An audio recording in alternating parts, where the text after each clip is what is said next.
5 regioni hanno già l'autonomia, 12 grazie al nostro percorso l'hanno chiesta, 3 non ce l'hanno, il che vuol dire che 17 regioni su 20 in Italia comunque hanno un percorso di autonomia. Come si fa a girarsi dall'altra parte e far finta di non vedere? Come si fa a girarsi dall'altra parte e far finta di non vedere?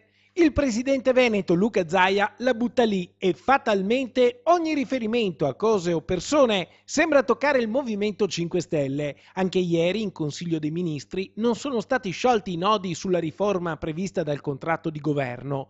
La Lega vuole dare l'accelerata decisiva, ma i grillini frenano. Io penso semplicemente che l'autonomia si debba fare, ma la dobbiamo scrivere bene. Mi chiedo se i 5 Stelle hanno oggi un'alternativa, perché sento sempre dire che non va bene il progetto, ma ancora non si è capito qual è il progetto che loro hanno in testa.